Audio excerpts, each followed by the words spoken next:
คิดคือสิเป็นบา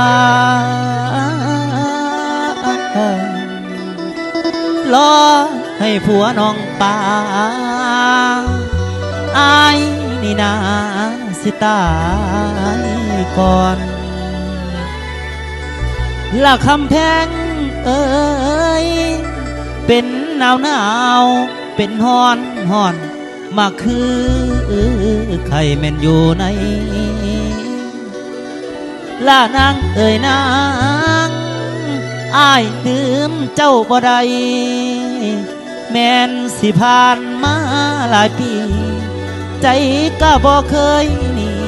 เรื่องเดิมแต่เขานั้นวันเดือนปีสิมุนยายแต่ใจสายอ้ายคือเก่าน้องไปเป็นเมียเขาอ้ายนั่นเงาอยู่บ่แล้วใจมันแป้วอยู่วางสวง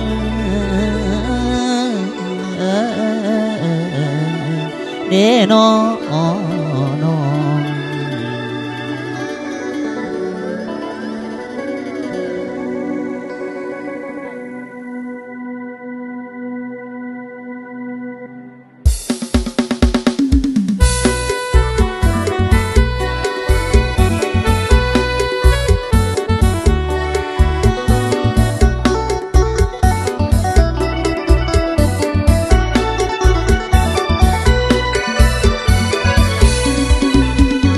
เรื่องปานขี้มินอายบอกกินข้าวปลาอาหารตั้งแต่น้องไปแต่งงานอายสงสารมาหลายเดือนปีตั้งแต่น้องเป็นเมียเขาอายกินแต่เหล้านับวันเดือนปีหากกะหักบ่เลิกบ่หนี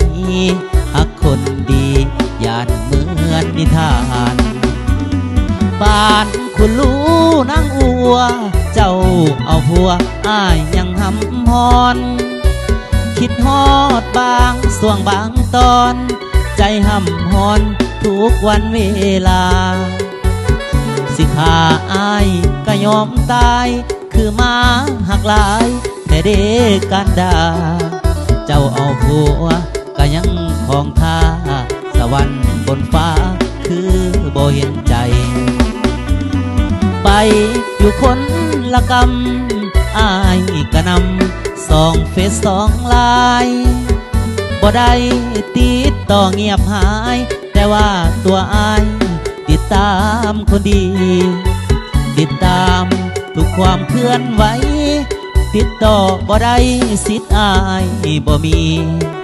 อายกะหาแต่เจ้าศาสตร์นี้หักคนดีบ่มีไผ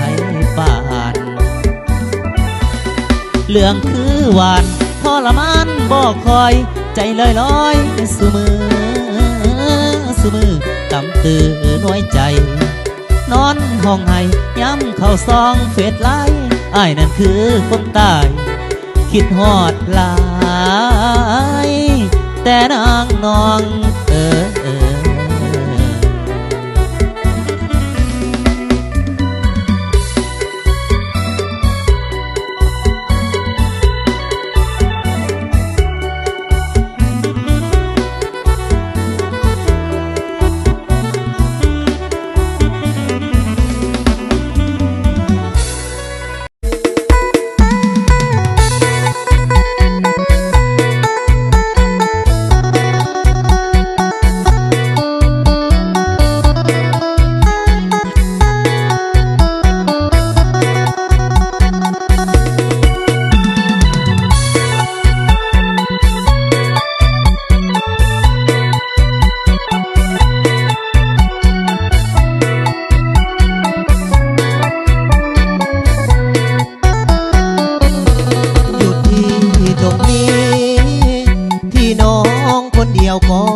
บสินบ่มีจักอย่าง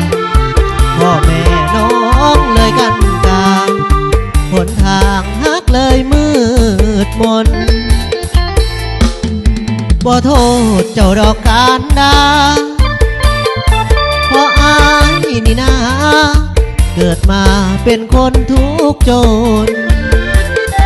พ่อแม่ของน้องก็ต้องห่วงลูกของตนหากอยากได้ผัวคนจนอนาคตมืดมนมนใจหน้ามนอายนี่จนเหมือนแม่น้องกาคำแม่น้องเว้าสายยังจำไว้ในใจผู้ตัวว่าจนก็ต้องถอยไปให้ไกลคำนี้แม่น้องบอกอายมันเจ็บหัวใจคนจนยิ่งบ่มีบุญวาสนาสุขเถิดการดาอายลาก่อนหน้าหน้ามนศาสนาถ้ามีอายนี้ขอพบอีกคน